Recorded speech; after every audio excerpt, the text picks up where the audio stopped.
Bonsoir à tous, tout est en place pour vous faire vivre une fois encore un agréable moment de télé. Ça se passe sur BB24.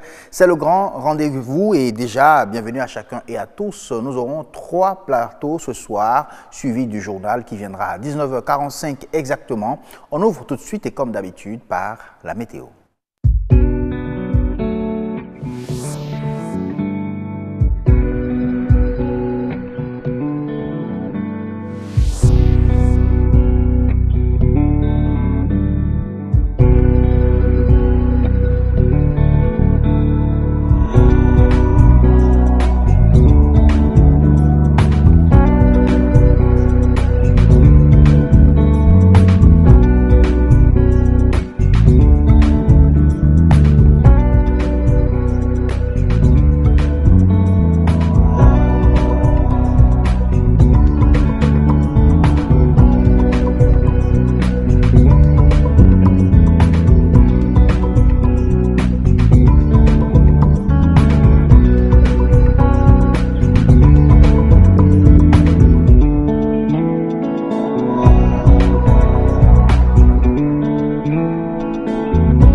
Allez, commençons déjà par dire bonne fête à tous nos collègues de Radio Bénin, Radio Alafia, Atlantique FM, Radio Paracou et tout le reste, parce que pour la 8e fois, le monde entier célèbre ce jour 13 février, la radio et puis l'UNESCO qui donne l'occasion à toute la planète de célébrer la radio, un outil qui vraiment a de l'impact sur nos vies. On peut citer par exemple le rassemblement des communautés de tous horizons. C'est un moyen en tout cas idéal pour appeler à apaiser et contrer virement la violence et les conflits.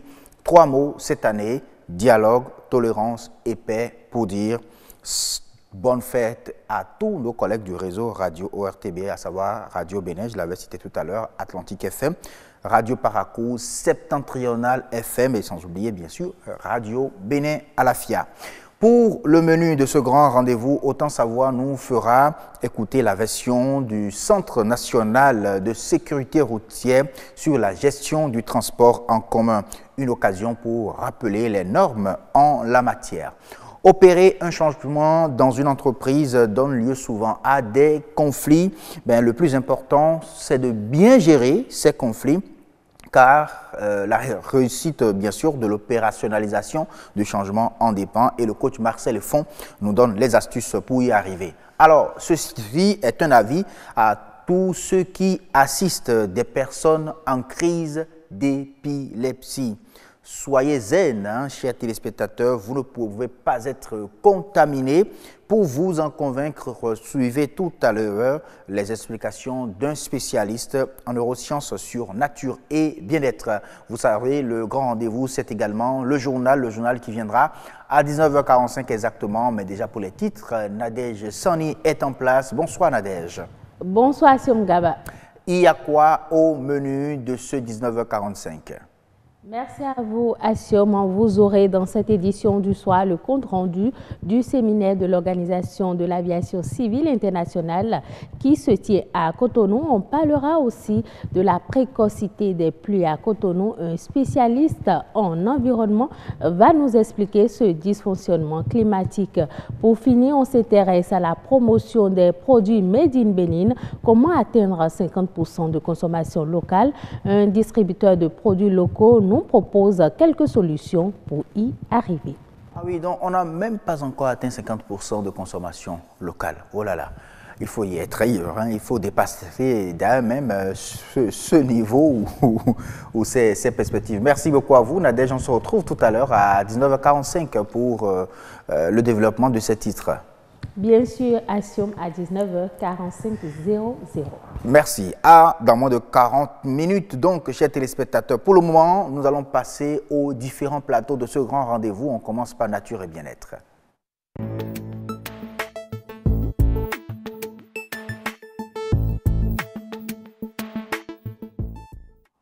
Trop d'idées reçues sur l'épilepsie, maladie contagieuse ou pas. Voilà donc la grande interrogation dans la tête de tout le monde. On se demande, est-ce que c'est une maladie contagieuse? En réalité, le spécialiste va nous situer dans un instant, juste derrière ce reportage. J'étais plus très loin de la maison, quand tout à coup, je me suis senti tout bizarre.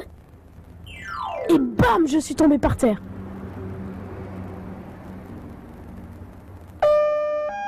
Criser ou attaquer par surprise, c'est ce que signifie l'épilepsie et c'est ainsi qu'elle agit.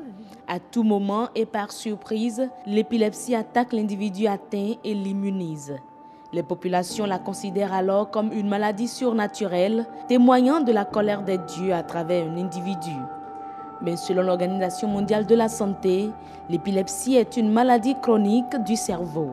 1% de la population en souffre dans le monde, soit plus de 50 millions de personnes, dont 10 millions en Afrique, y compris au Bénin, où la maladie est fréquente dans tous les départements du pays.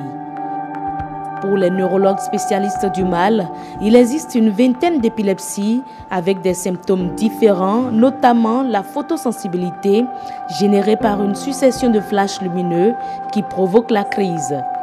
Et la forme d'épilepsie la plus fréquente est l'épilepsie généralisée tonico-clonique que témoignent ces images.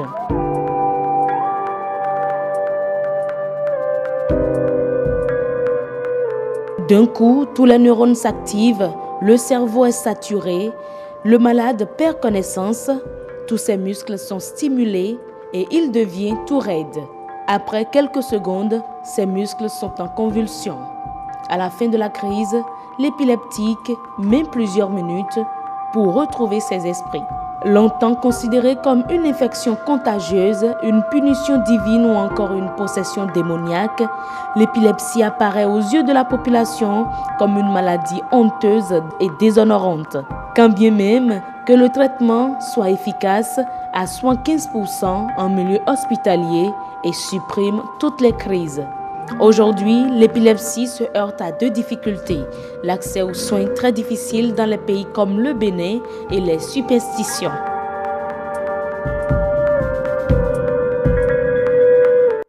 L'épilepsie, une maladie contagieuse, point d'interrogation, il est déjà en place pour nous situer par rapport à cette interrogation. Il s'agit bien sûr de Herman Degla, expert en neurosciences. Bonsoir. Bonsoir monsieur. Merci d'avoir accepté notre invitation. Vous avez suivi l'élément de Heureuse d'Anondé tout à l'heure. Est-ce que c'est comme ça que ça se manifeste, l'épilepsie? Oui, c'est comme ça que ça se manifeste. Il y a plusieurs manifestations compte tenu du type d'épilepsie dont il s'agit. Parce que je rappelle que l'épilepsie d'abord, c'est une décharge électrique et chimique dans une zone du cerveau ou dans le cas général, dans tout le cerveau. Ça se généralise et ça crée ce que vous venez de voir. Décharge électrique, vous avez dit? Décharge électrique et chimique, ce n'est pas les 220 volts, hein. Non, c'est des millivolts et tout, puisque le cerveau fonctionne, les neurones se communiquent à travers les signaux électriques et les substances chimiques qu'on appelle les neurotransmetteurs. Okay. Et donc, lorsqu'il y a saturation, il y a une décharge imprévisible au niveau d'une zone donnée, puisque quand nous parlons, nous ressentons, nous faisons des choix ici, tout se passe au niveau du cerveau à travers ces signaux électriques-là. Et donc, puisque ces signaux électriques se déchargent dans une zone à des conditions répétées, du coup, vous agitez la zone qu'il commande au niveau de l'autre psychologie ici. Et donc, c'est vrai qu'il y a l'épilepsie partielle et simple, partielle, complexe, et puis l'épilepsie généralisée. C'est selon les formes d'épilepsie qu'on reconnaît les crises. Les crises. Alors, comment devient-on épileptique? Bon, oui, c'est à 60% des cas, il n'y a réellement pas de cause. À 60% des cas, il n'y a pas de cause. Il n'y a pas de cause. Malgré tous les examens, IRM, scanner, électroencéphalogramme, on ne trouve pas de cause. Mais on a constaté qu'il y a des prédispositions génétiques et tout. Mais à 40% des cas, il y a des causes, dont les prédispositions génétiques, les lésions laissées après les traumatismes crâniens, lors du développement de l'enfant au sein de sa mère, il y a peut-être eu mal développement du cortex cérébral. Après une chirurgie, la cicatricisation au niveau du crâne peut créer ça. Les personnes, ça c'est les personnes à risque, hein. Ceux qui sont privés de sommeil par exemple, lorsque vous arrêtez de tout azimut, vous êtes un alcoolodépendant et le sevrage alcoolique peut entraîner des crises d'épilepsie.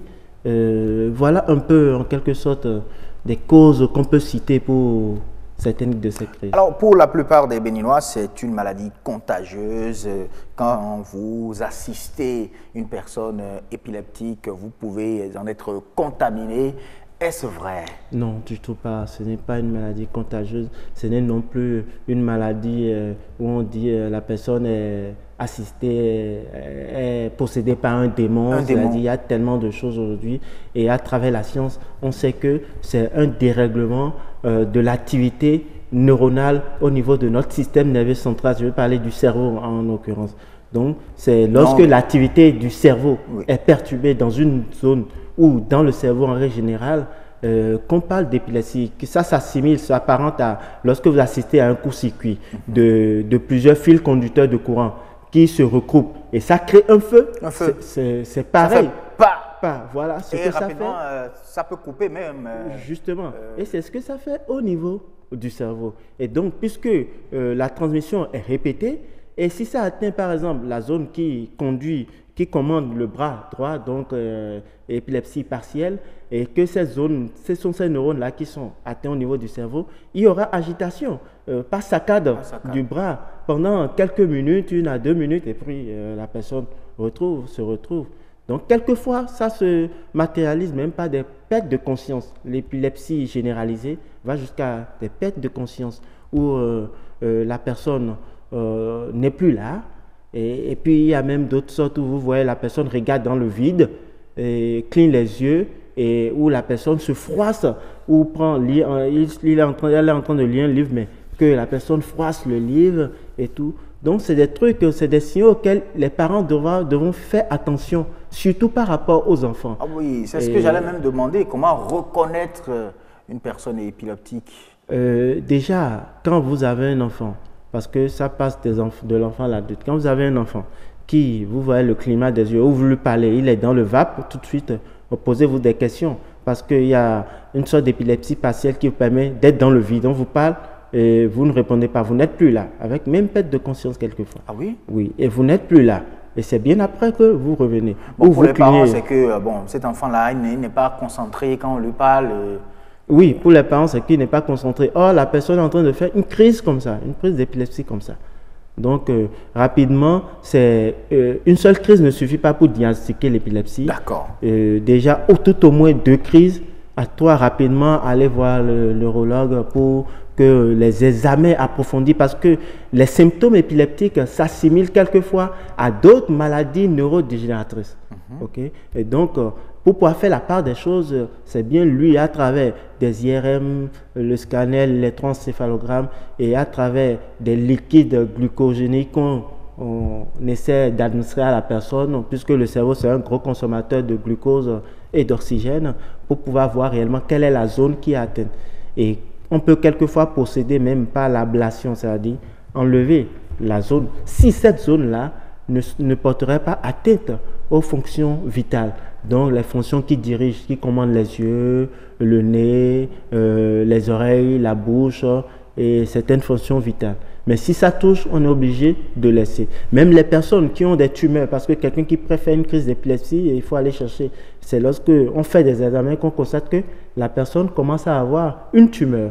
Et donc tout ça, les AVC, les accidents cardio, les AVC plutôt, aussi peuvent aussi constituer des personnes à risque pour cette génération.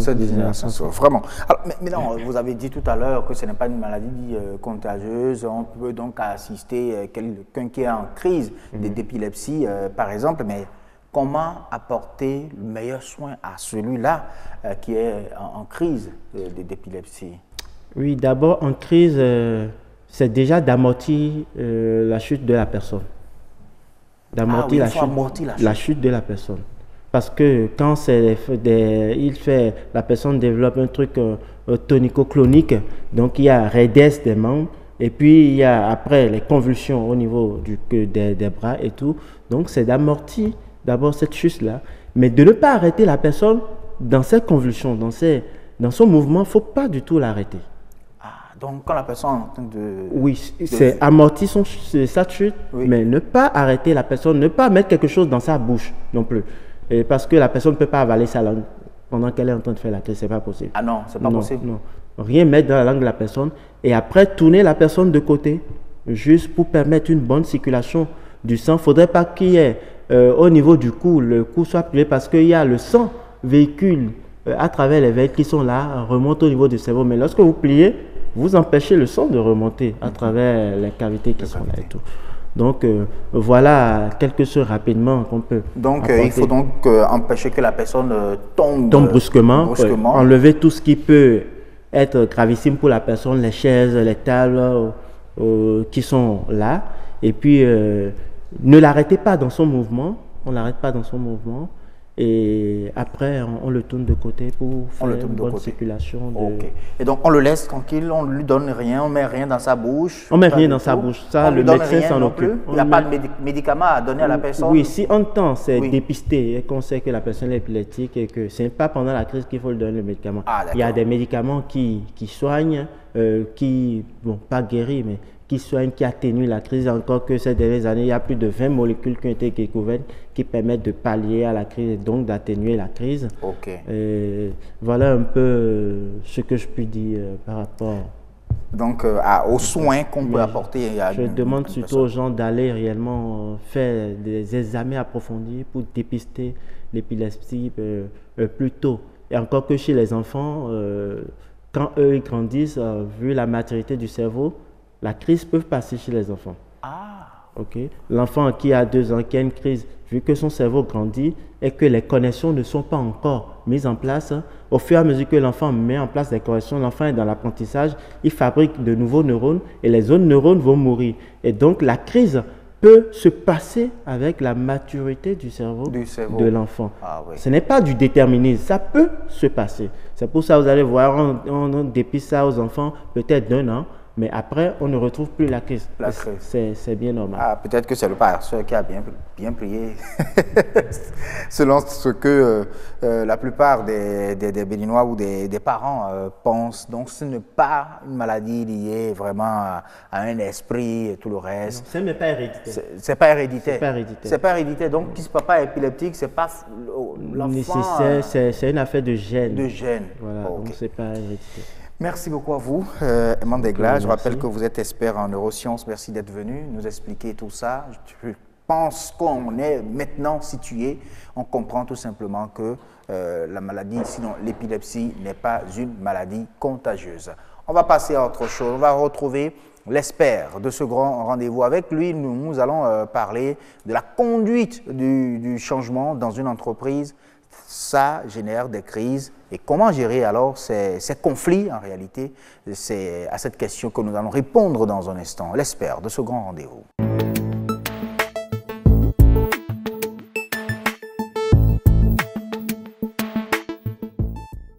Oui, opérer un changement dans une entreprise, cela donne lieu souvent à des conflits. On se demande maintenant comment est-ce qu'il faut régler ces conflits-là, parce que le changement, la réussite de l'opérationnalisation de ce changement dépend bien sûr de la bonne gestion de ces conflits. Je pense que c'est d'ailleurs même l'avis du coach Marcel Effon déjà en place pour donc nous expliquer comment est-ce qu'il faut donc gérer les conflits dans une entreprise. Bonsoir coach Marcel Effon. Bonsoir Axiom. Merci bonsoir chers téléspectateurs. Voilà, c'est un plaisir vraiment de vous retrouver sur ce plateau du grand rendez-vous et vraiment de continuer à parler de la conduite du changement. On en avait parlé, on a donné des astuces en tant que manager, comment est-ce qu'il faut gérer cela. Et aujourd'hui, nous parlons de la gestion des conflits en matière de conduite de changement. Est-ce forcément la conduite d'un changement doit donner lieu forcément à des conflits? Oui, naturellement, quand on parle du changement, il y a beaucoup de choses qui entrent en ligne de compte. Le changement fait qu'il y a peut-être de nouvelles expertises qu'on recrute au sein de l'entreprise. Le changement fait que parfois, il faut changer le poste des gens en fonction de ce qu'on a besoin d'eux, plutôt ici que de là-bas. Le changement fait que parfois, il y a des conflits qui sont nés juste de la génération des gens qui doivent travailler par exemple sur le nouveau projet. Si vous avez affaire par exemple à un changement qui fait introduire dans l'entreprise beaucoup de jeunes qui n'ont pas beaucoup d'expérience mais qui au point de vue technique sont des ressources pour ce dispositif, donc vous voyez leur immaturité fait qu'il y a des malentendus nécessaires qui naissent de par ce qu'ils doivent travailler avec d'autres personnes qui ne sont pas de la même génération qu'eux. Donc il y a des conflits de génération qui naissent parce que justement, nous sommes dans un processus de changement. Il y a des conflits également qui sont nés, par exemple, entre les membres du personnel, mais sans qu'on le sache. Parfois, des gens ne s'entendent pas, des gens ont des malentendus. Donc, il y a des conflits interprofessionnels qui naissent au sein de l'entreprise en période de changement. Et tout ça, c'est le changement qui amène ça. Il faut avouer que c'est des conflits qui ne sont pas trop différents des conflits habituels ou classiques de l'entreprise. Mais le changement fait que ces conflits sont actuels, se répètent. Donc, le manager a le devoir, en fait, de faire face de façon judicieuse à ces conflits-là et de pouvoir les gérer au cas par cas. Et au cas par cas? Oui, au cas par cas. Parce qu'il n'y a pas de solution magique pour régler tous les conflits? Non, il n'y a pas de, malheureusement, il n'y a pas de bâton magique pour régler les conflits. Il faut les régler au cas par cas. Et c'est pour ça, nous, on dit généralement, en situation de changement d'une entreprise, les managers ont habituellement beaucoup plus de travail. Et c'est le moment, malheureusement, où le manager a peu de temps parce qu'il a beaucoup de chantiers qu'il doit ouvrir et au même moment, il doit être présent sur le chantier et pouvoir faire en sorte que les gens puissent se porter bien et conduire le système vers les résultats qu'on désire. Donc, comme premier outil, par exemple, il faut déjà, en tant que manager, prévenir ces conflits. Lorsque vous êtes en train de mettre en place un plan, un dispositif pour conduire le changement, il faut prévenir des conflits. Il faut être prêt, il faut savoir en fait qu'on aura à faire des conflits. Et dans cet état de choses, le manager même a besoin d'être formé sur la gestion des conflits en situation de changement. Il apprend déjà à augmenter son niveau, à élever son niveau de leadership. Si c'était quelqu'un qui était techniquement bon et qui conduisait de petites équipes, maintenant qu'il est en situation de changement, on peut apporter des informations qui font qu'il commence à élever son niveau de leadership. Pour pouvoir faire face valablement et efficacement aux situations de conflits qui vont naître naturellement du changement parce que les situations naîtront. Le deuxième aspect, c'est qu'il faut pouvoir sortir des conflits en tant que manager soi-même. Lorsque vous êtes le manager et que vous êtes en situation de changement, lorsque vous ne sortez pas des conflits, il va être difficile pour le manager alors de pouvoir conduire ou de gérer les conflits. Lorsque vous faites objet, par exemple, des conflits qui sont au sein de l'organisation, ça veut dire que vous êtes dedans. Quand vous êtes dedans, souvent, pour les managers, c'est difficile en fait de pouvoir agir pour résoudre le problème. Alors, est-ce à dire que le plan de gestion des conflits doit être contenu déjà dans le plan du changement? Oui, naturellement. Oui, le processus de conduite du changement devait avoir en son sein des modules pour aider ou pour préparer le manager à pouvoir conduire efficacement des conflits qui pourront naître du changement. Donc, ce qui fait qu'il est a priori, il est outillé si bien sûr le dispositif est bien mis en place et très bien conduit.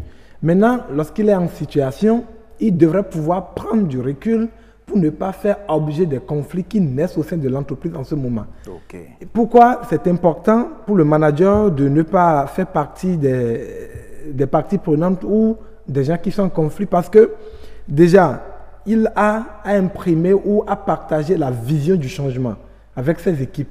Donc vous imaginez que lui-même fasse objet déjà de conflits. De conflits. Donc les gens déjà font beaucoup d'efforts pour comprendre pourquoi on veut changer, pourquoi on doit changer et chercher dans ce dispositif-là des éléments de motivation. Et c'est le manager qui doit tout donner. Donc lorsqu'il devient lui-même objet de conflit, ça veut dire que le projet est gâté. Ça, c'est vrai. Donc il doit tout faire pour être au-dessus de la mêlée et pouvoir apporter des solutions aux éventuels conflits qui pourront naître dans le processus. Et plus tard, il a le devoir de faire des évaluations à temps partiel, par exemple des évaluations du climat social dans l'entreprise. En temps normal, lorsque tout va bien, le manager parfois oublie qu'il faut prendre le pouls au point de vue social de ses collaborateurs. Mais lorsque vous êtes en situation de conduire du changement, il faut des périodes pour que le manager puisse prendre de l'information pour savoir, mais est-ce que mes collègues arrivent à travailler en synergie? Est-ce qu'il n'y a pas des situations au point de vue social?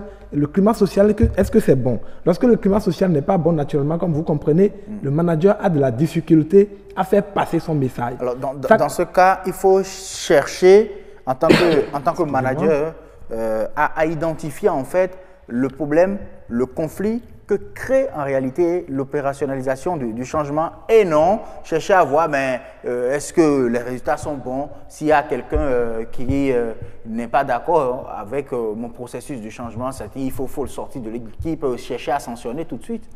Oui, bon, les outils ou les méthodes pour pouvoir sanctionner ou sortir des gens de l'équipe, cela dépend également des situations que vous vivez. D'accord. On sait d'avance qu'en situation de changement, que les entreprises sont sujets à beaucoup de bouleversements. Les gens sont obligés de retourner à l'école apprendre, les gens sont obligés de retravailler sur leur caractère, sur leurs attitudes, leurs compétences aussi. Donc c'est beaucoup de choses déjà qui peuvent donner de fausses impressions sur les capacités réelles des membres de l'équipe. On reconnaît un changement nécessite beaucoup plus d'efforts. Donc on ne peut pas d'office dire que lui, il est incoachable. Non, lui, il ne veut pas s'aligner. A priori, des gens ne s'alignent pas dans un processus de conduite de changement. Parce que c'est une nouvelle que vous avez pris le temps de préparer, vous, en tant que manager.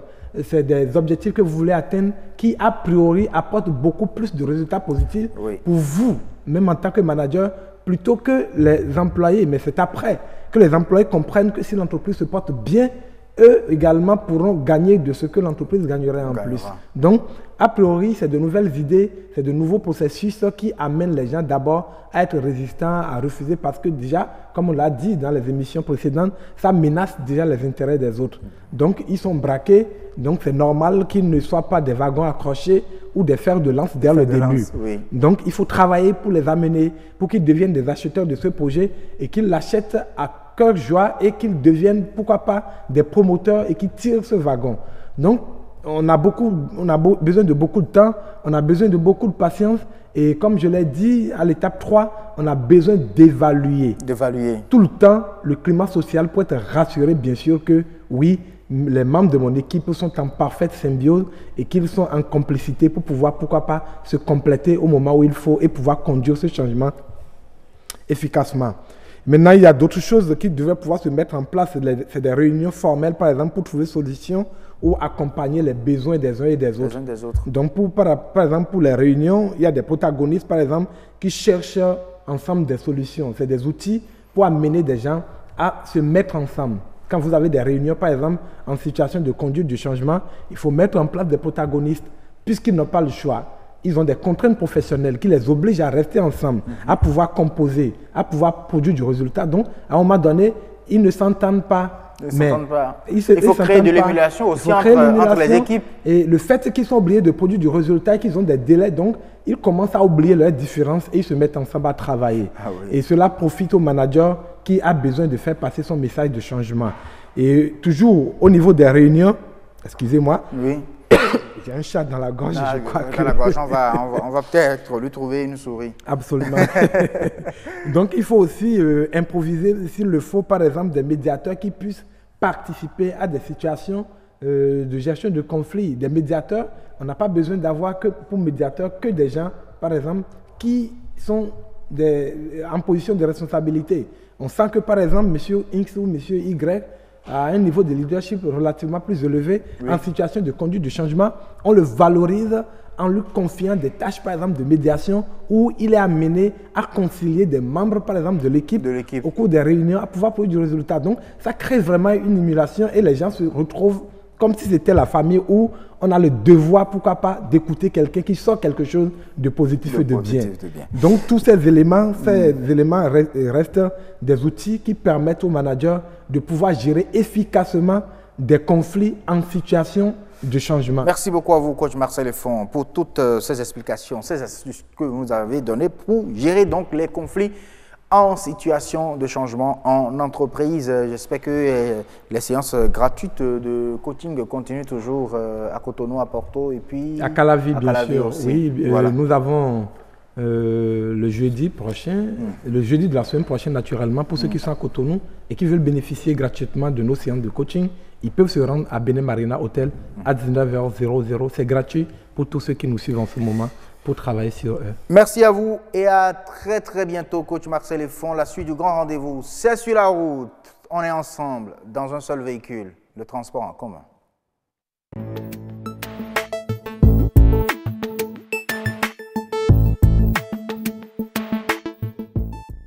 Oui, vous allez suivre sur ce numéro de Haute-Savoie la version du CNSR, du Centre national de sécurité routière, sur la gestion du transport en commun au Bénin. Comment ça se passe? Que pense en réalité le CNSR de cette activité? On va y répondre juste derrière ce reportage. Ah oui, c'est Marshall Betoro qu'on va retrouver sur la route. Et puis après, elle va entrer dans le Topa-Topa. Regardez ça.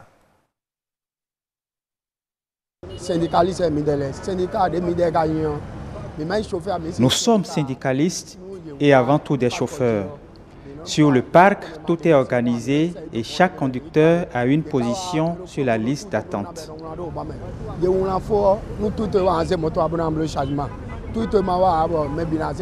Les véhicules démarrent selon l'ordre. Le syndicat travaille de 8h à 18h. Et il y a une bonne collaboration entre nous et les chauffeurs.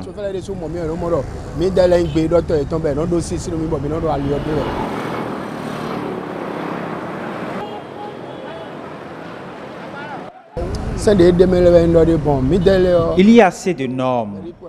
Nous travaillons de commun accord avec la mairie. Il y a des tickets que nous vendons aux conducteurs. La mairie fait son suivi et les syndicats aussi le font de leur côté.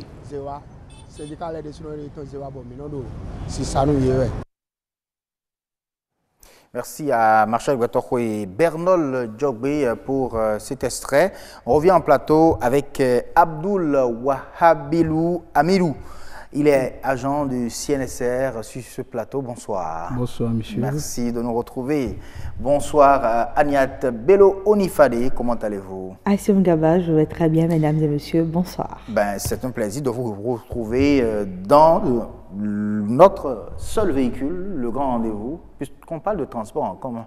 Eh oui, Assim Gaba, j'aime bien le transport en commun, surtout quand il s'agit du grand rendez-vous. Mesdames et messieurs, hier, on en a parlé, on a reçu quelqu'un qui nous est venu de l'ANA, de l'Agence nationale du transport terrestre. Aujourd'hui, on reçoit quelqu'un qui nous vient du Centre national de sécurité routière, toujours pour parler des normes qui encadrent le transport en commun ici au Bénin. Dans cet extrait que vous venez de suivre avec Marshall Betoro, on s'est rendu compte que on essaie quand même d'avoir une organisation au niveau du transport en commun. Alors déjà, je me demandais, dites-nous un peu, pour vous, est-ce que ça suffit, cette organisation qu'on a quand même au niveau du transport en commun, pour l'encadrer?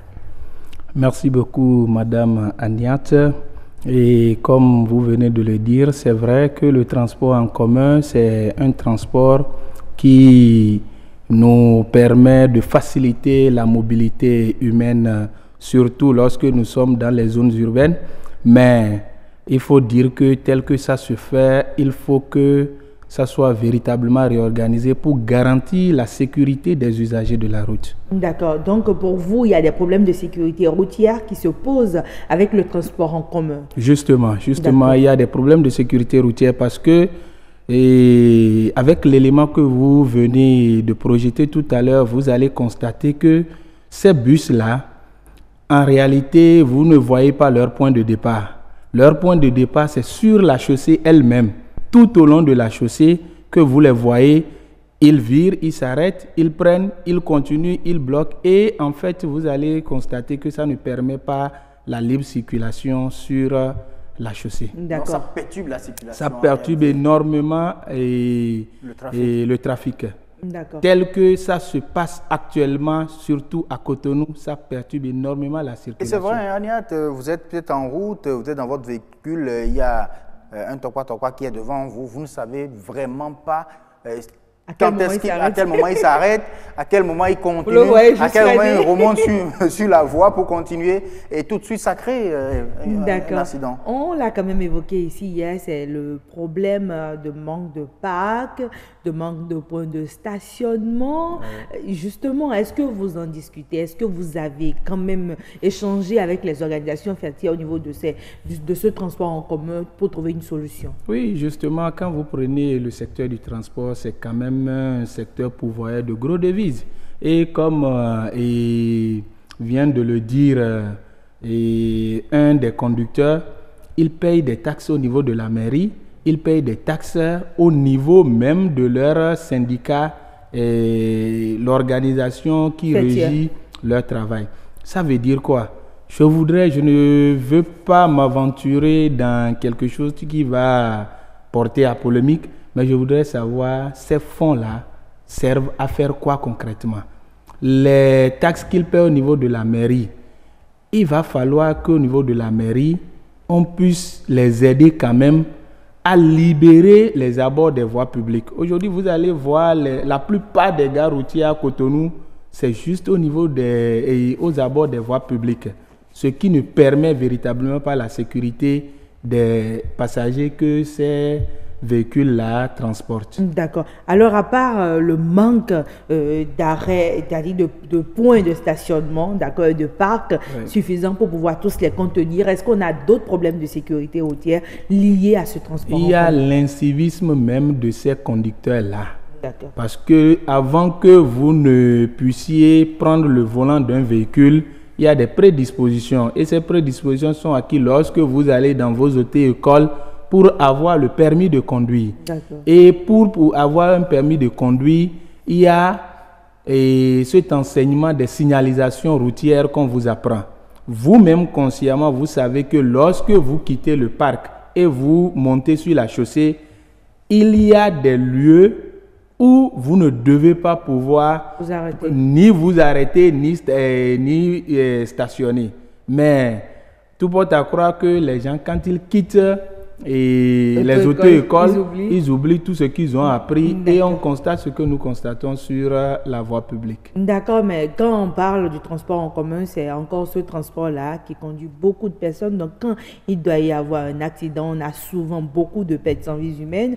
Est-ce qu'il ne faudrait pas une autre forme de sensibilisation pour aller vers eux, toujours pour éviter ces dégâts-là? Je crois que le CNSR a déjà emboîté le pas parce qu'au jour le jour, nous faisons le constat des comportements des usagers de la route. Et nous allons aujourd'hui, vous allez constater que le CNSR n'est plus théorique, mais il est pratique.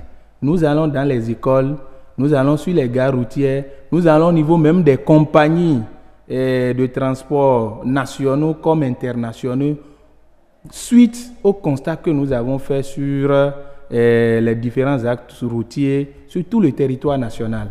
Et donc, nous les sensibilisons depuis même le démarrage dans les différents parcs. Alors, est-ce à dire qu'en matière de normes de sécurité, les tokwa et autres ne doivent pas prendre des passagers au bord des voies? Je crois que il y a des lieux aménagés pour le stationnement ou pour l'arrêt pour embarquement. Mais évidemment, malheureusement, quand vous prenez la ville de Cotonou, ces zones-là... Donc ce n'est pas que leur faute. Hein? Bon, ce n'est pas que leur faute, mais c'est que là où ils vont, eux, stationner ou s'arrêter pour prendre des gens, c'est qu'eux-mêmes, ils savent que le code de la route ne leur permet pas. Mais le problème est que c'est là où se trouve le client. Le client peut se retrouver à n'importe quel endroit, au bord de la voie, il va faire la main. Tassi. Et puis, mais le gars a oublié de s'arrêter parce que c'est quand même un client. Et justement, c'est pourquoi nous disons que ça doit se réorganiser au mieux. D'accord. Normalement. Mais se réorganiser au mieux pour vous, ça engage à quoi véritablement? C'est ce que Parce que ce problème, on en parle depuis des années et pourtant il perdure. C'est ce que je veux dire. En réalité, vous avez un parking où vous embarquez des gens et tout le monde n'est pas forcément appelé à descendre, à avoir comme terminus là où vous allez. Ça veut dire qu'en cours de chemin, il y a des gens qui peuvent descendre. Et quand ils veulent descendre, il y a des points bien spécifiques où vous pouvez les descendre. Quand vous les descendez là, s'il y a des gens qui veulent embarquer là, vous pouvez les prendre. Le CNSR peut quand même nous faire ce plan-là, au moins, tout au moins, il y a pas de plan. En collaboration avec la mairie. Ce plan existe déjà. Mais il faut que en collaborer, ça doit concerner tout le monde.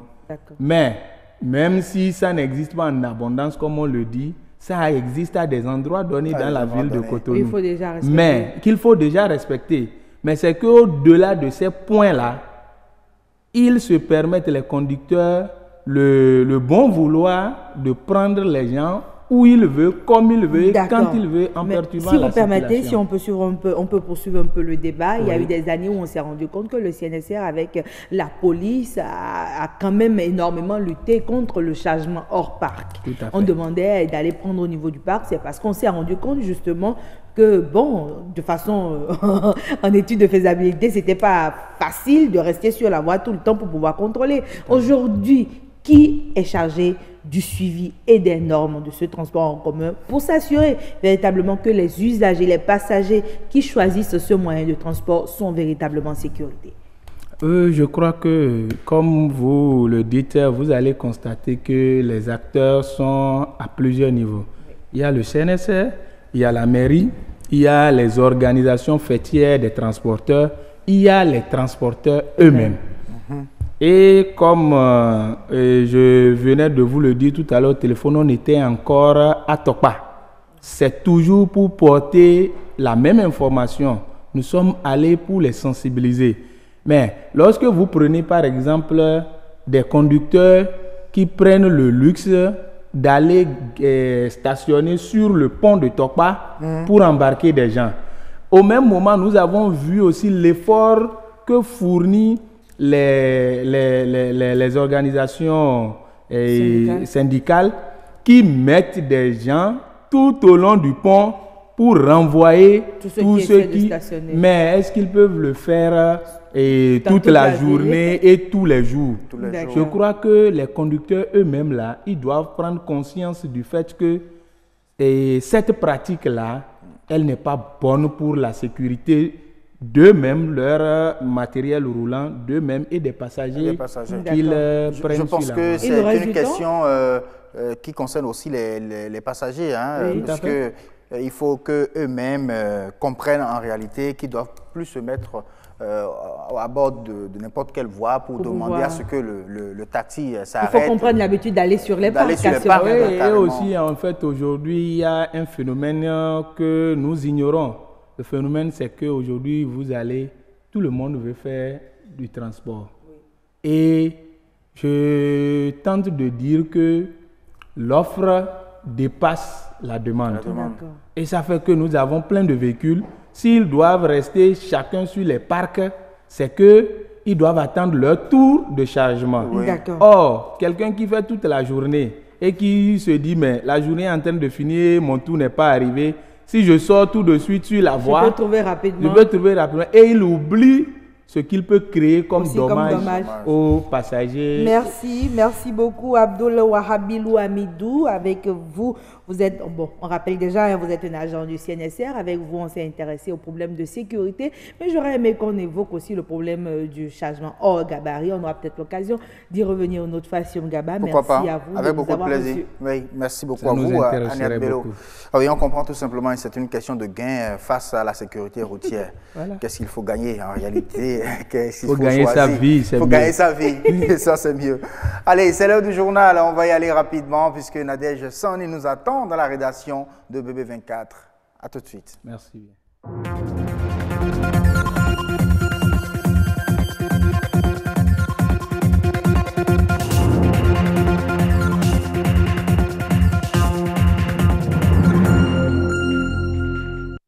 Bonsoir à tous, merci d'être au rendez-vous de l'information sur BB24.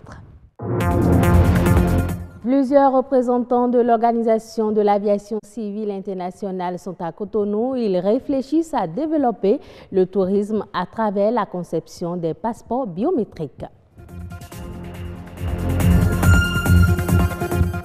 Contrairement aux années antérieures, les pluies ont été précoces cette année au Bénin. Comment tirer profit de ce dysfonctionnement climatique? Un spécialiste nous en parle dans un instant.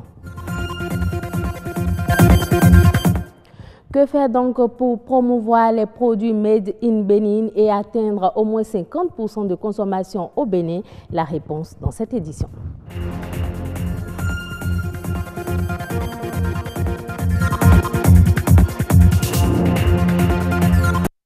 On démarre donc ce journal par la célébration de la Journée mondiale de la radio. Elle est célébrée le 13 février de chaque année, instituée par l'UNESCO depuis 2011. Cette date est l'occasion pour le monde de célébrer la radio et son impact sur la vie de ses auditeurs. La radio nous informe, nous transforme et nous unit. Cette année, la journée est célébrée sous le thème « Dialogue, tolérance et paix ». L'Organisation de l'aviation civile internationale facilite les échanges entre les pays. Plusieurs représentants des pays membres de cette organisation se sont retrouvés à Cotonou pour échanger sur le développement du tourisme à travers la conception des passeports biométriques. C'est un reportage de Gloria Oni présenté par Ulvaïus Balogun. Il est impossible de développer le tourisme, les voyages, les affaires sans l'aviation. Ceci doit être connu et il est important donc que nous puissions le faire. Faire du Bénin un carrefour touristique pour tous les pays du monde. C'est dans cette vision que le gouvernement accompagne l'Organisation de l'aviation civile internationale, OACI, à travers sa stratégie Programme d'identification des voyageurs TRIP pour la sécurité aérienne de facilitation et de sûreté. En 2016, le Bénin a adhéré au répertoire des 7 clés publiques et dispose actuellement d'une expertise dans la délivrance des passeports électroniques.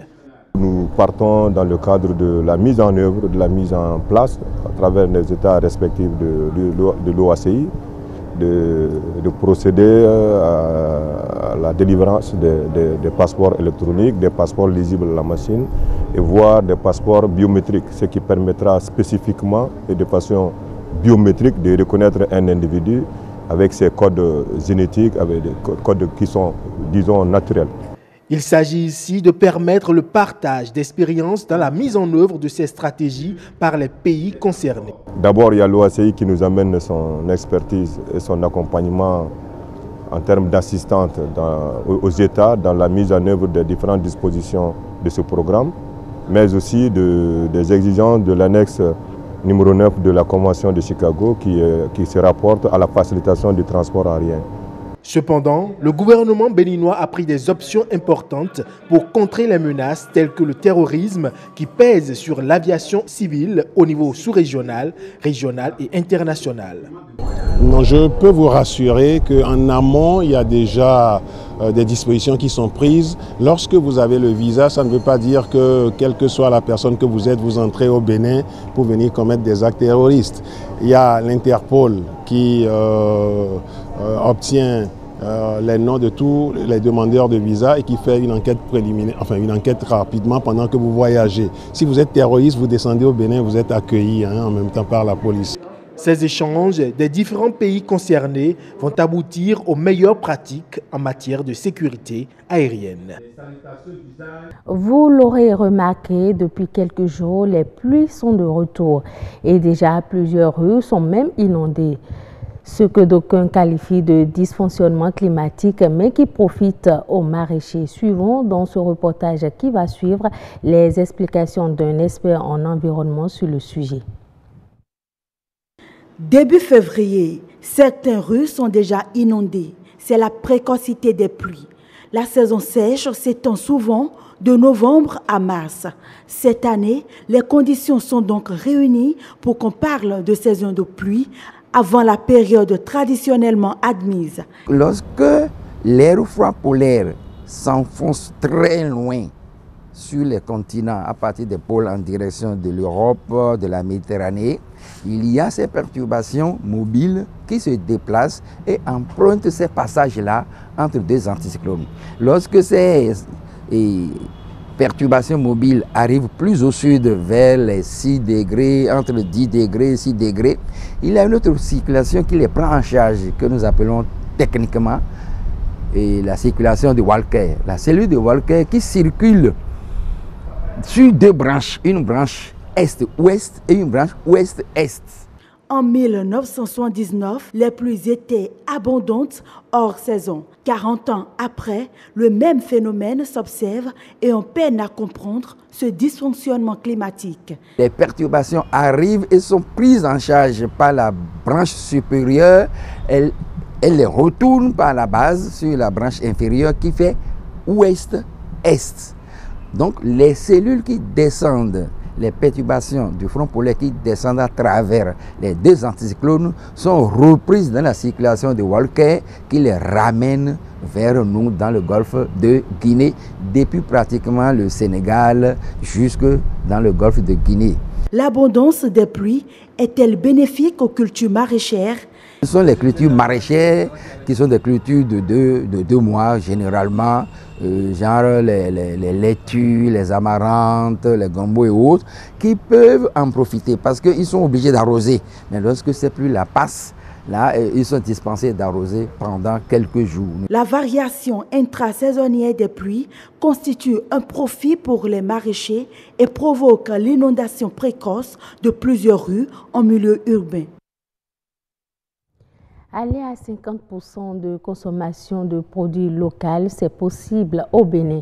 Et pour y arriver, il faut prendre des mesures idoines qui passent par l'éducation des populations au consommant local et une volonté politique. Roland Fadinan, distributeur de produits locaux, revient sur cette nécessité pour asseoir le développement économique du Bénin. Il est au micro de Benol Djogbe et Ulvaïs Balokon. Tout ce qui est produit localement n'est pas mauvais. On nous a inculqué depuis l'enfance que quand ça vient de l'étranger, c'est meilleur. Et pendant les périodes de fête comme nous le sommes actuellement, c'est toujours les produits importés qui sont utilisés dans cette période-là, alors qu'il y a des produits locaux qu'on pouvait valablement utiliser. Et de l'autre côté aussi, on doute de la qualité des produits. Parce que là, il y a des produits qui vraiment respecte les normes, mais le consommateur béninois doute de la qualité du produit. Aujourd'hui, par exemple, quand vous prenez un produit local sur le marché, vous avez le contact du fabricant, vous avez la possibilité d'aller visiter son entreprise, d'aller voir comment ça se produit, ce qu'on ne peut pas faire avec un produit importé. Je prends les huiles végétales qui viennent de l'Asie, par exemple. On ne sait pas comment c'est fabriqué, comment ça a été transporté, jusqu'à ce que ça se retrouve sur notre marché. Donc, il faut pouvoir faire cette démarcation entre la qualité qui n'existe pas et le doute que nous avons vis-à-vis de certains produits malgré leur qualité. Il faut commencer à encourager la production et la consommation locale. Si je vois par exemple des gouvernants aller s'intéresser aux riz produits localement ou à l'huile d'arachide produite localement, je suis sûr que des Béninois lambda vont suivre leur pas. Mais si cela n'est pas fait, qu'on reste trop dans le discours, ça ne va pas passer. Et l'autre chose aussi, pour encourager la consommation, toujours dans les mesures incitatives, aider les entreprises qui se créent nouvellement à réduire les taxes, les impôts à payer, à investir, à les aider à investir dans les matériels et équipements, parce que l'agroalimentaire, c'est les équipements. Et aujourd'hui, les équipements sont très coûteux. Face à chaque produit importé, il y a toujours une alternative locale. On ne demande pas de consommer 100% local, mais quand même de fournir une quantité, il faut aller, pourquoi pas 50% de local dans nos assiettes. C'est faisable et ce n'est pas vraiment coûteux.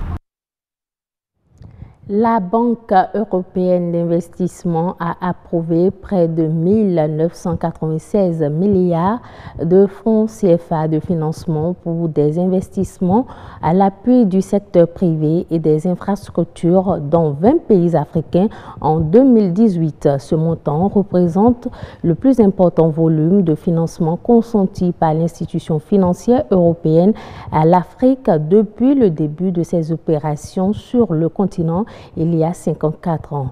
Pour 2019, la banque devrait décaisser de nouveaux financements pour des projets destinés à être mis en œuvre sur l'ensemble du continent africain, notamment dans les domaines des transports durables, de l'aménagement urbain, des infrastructures liées à l'eau, de la microfinance et du secteur privé.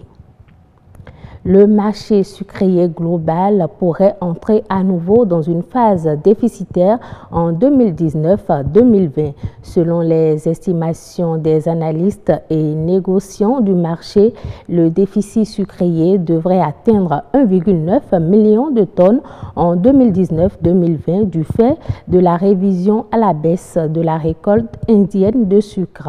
Le pays asiatique, premier consommateur mondial de l'édulcorant, devrait afficher une production de 29,5 millions de tonnes en 2019-2020, soit une baisse de 2,5 millions de tonnes par rapport à l'année dernière.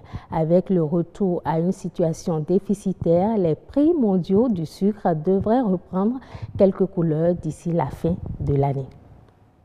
Ce sera tout pour cette édition. Merci de l'avoir suivi. À demain.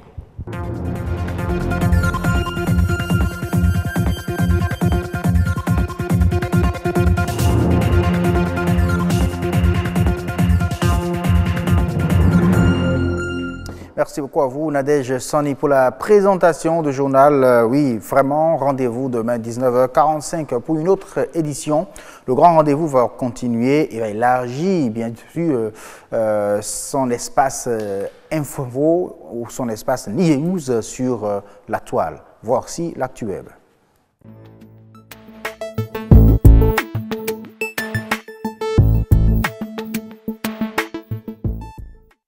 L'actu web, vous le savez, c'est l'actualité sur la toile ainsi que le rappel, bien sûr, de la question de la semaine. Dans un instant, ce sera avec Adonis Bon, déjà sur ce plateau. Bonsoir Adonis. Bonsoir. C'est un plaisir de vous retrouver sur ce plateau pour présenter l'actualité à nos chers téléspectateurs. J'espère que les internautes sont en train de commenter la question de la semaine. Déjà. Nous avons déjà un début de commentaires, mais nous incitons encore beaucoup plus de commentaires pour que ce soit beaucoup plus dynamique, beaucoup plus vivant. Plus vivant. Ouais. Ouais, c'est vrai, on rappelle rapidement la question de la semaine pour nos chers téléspectateurs. C'est lié à la fête de la Saint-Valentin. Est-ce qu'il faut faire parler le porte-monnaie ou le cœur? Bien sûr, le cœur. Voilà, donc la question Saint-Valentin, fait parler le cœur ou le porte-monnaie? Réponse sur la page Facebook de BB24, Bénin Business 24. Allez sur Facebook et cliquez Bénin Business 24. Vous aurez donc la question et vous pourrez y mettre votre réponse en commentaire que nous allons répercuter, Adonis, sur l'écran vendredi déjà sur l'actu web. Aujourd'hui, parlons de l'actualité, parlons des news sur la toile. La Suisse qui promet 130 000 € aux hackers. Des hackers qui vont faire quoi? Qui vont pirater le système de vote électronique. Eh bien oui, si vous êtes un hacker, alors cette offre s'adresse à vous. La Suisse promet 150 000 francs suisses, convertis, ça fait 132 000 € à ceux qui réussiront à pirater sa nouvelle génération du système de vote électronique. Alors, la Suisse met carrément au défi les hackers. Oui. Et par un communiqué, la chancellerie fédérale a indiqué qu'un faux scrutin sera organisé du 25 février au 24 mars. Il invite par ce conséquent les génies de l'informatique à s'y inscrire à travers un lien. Ce qu'ils auront à faire, c'est de tenter de manipuler les suffrages, de lire les suffrages exprimés, de violer le secret du vote et de mettre au service de contourner les dispositifs de sécurité qui protègent aussi bien les suffrages que les données inhérentes à la sécurité. Oui, on pourra dire qu'ils sont complètement amoureux de la transparence. Ah oui. Ceux-là, transparence. En fait, il faut signaler que... C'est une manière d'éprouver en fait le système pour voir si réellement les gens peuvent frauder à travers, bien sûr, ce système. Parce que la Suisse envisage de mettre ce système-là totalement en utilisation parce que depuis 2004, c'était en phase d'essai. Dans certains cantons. Là-bas, on parle de... Chez nous, on parle de département, mais là-bas, on parle de cantons. Donc, sur les 26 cantons que compose le pays, 10 proposent encore le vote électronique en phase d'essai. Donc, ils veulent tous ramener tout le pays à un vote électronique. Donc, pour pouvoir tester la fiabilité de ce système, il faut d'abord l'éprouver. C'est ce à quoi invite la Suisse et les hackers à le faire. Il faut savoir aussi qu'on promet 50 000 francs suisses à toute personne qui pourra juste rentrer dans le système. Juste entrer dans le système. Et vous avez 50 000 francs suisses. Voilà. Maintenant, le 50 000 francs suisses, il faut rentrer dedans et rester indétectable. Ça, c'est la condition. Ah, d'accord. Oui. Vous infiltrez le système, mais on ne vous détecte pas. On ne vous détecte pas. Et vous aurez 50 000. Oui, voilà. Maintenant, si vous violez juste le secret du vote, c'est 10 000 francs suisses. Celui qui détruira une va remporter 5 000 francs suisses. Ça, il faut vraiment être la Suisse. La Suisse pour le faire. Pour le faire. Et aimer vraiment la transparence, aimer avoir des élections sans quiproquo en réalité pour pouvoir le faire. Et ça, c'est un signe de bonne gouvernance que nous souhaitons à tous les pays. Pourquoi pas le nôtre aussi. Alors, on passe à autre actualité. Pas de mur entre les États-Unis et le Mexique cette année. Eh bien, pour cette année, le Congrès enterre le mur de Trump à la frontière avec le Mexique. Après le shutdown qui avait duré au moins 40 et quelques jours, le compromis budgétaire trouvé par les démocrates et les républicains ne prévoit que 1,3 milliard de dollars pour sécuriser la frontière. Loin des 5,7 milliards exigés par le président pour construire son mur de près de 110 km. Il a déjà fait une partie, non, du mur? Le président s'est très dit mécontent du compromis auquel sont parvenus les élus démocrates et républicains pour renforcer la protection de la frontière avec le Mexique. Vous savez que le budget qui a été alloué ne servira qu'à construire 88 km de barrières supplémentaires.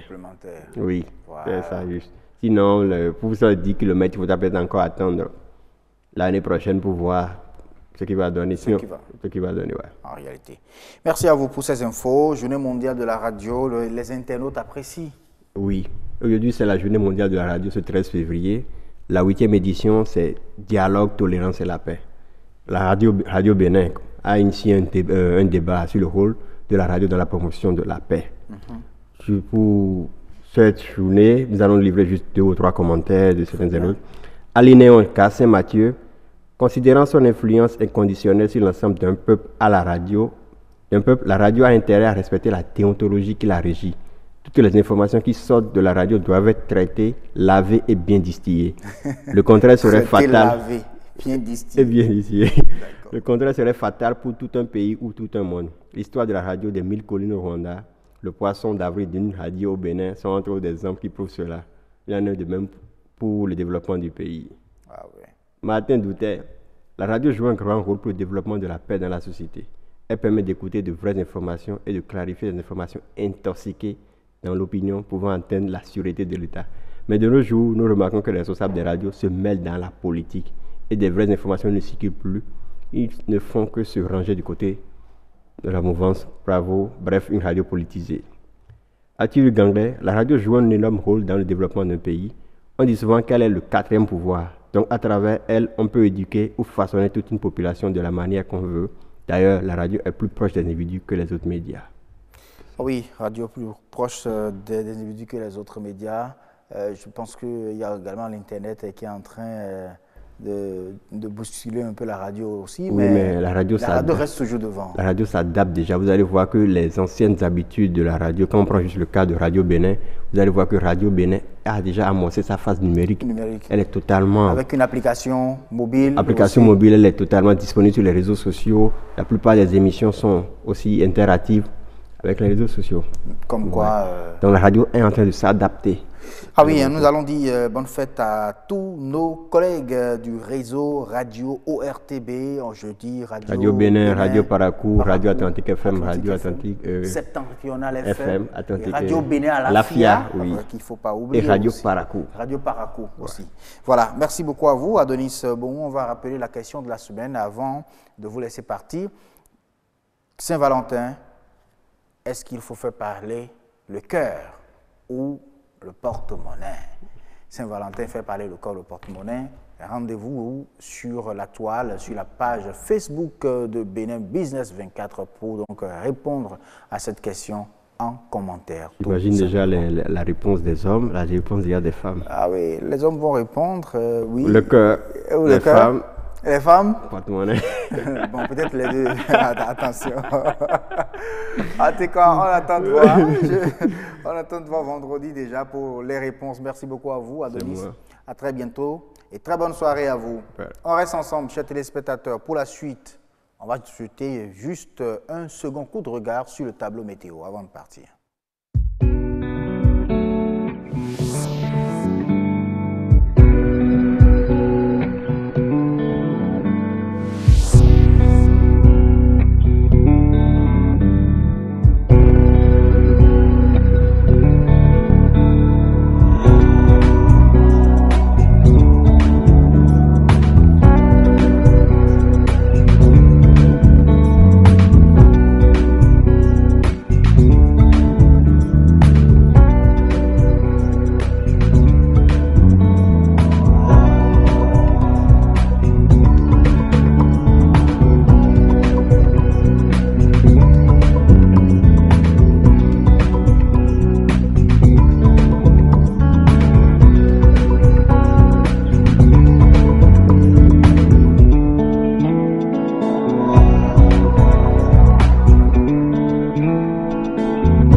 Merci à tous de nous avoir suivis. C'était le grand rendez-vous.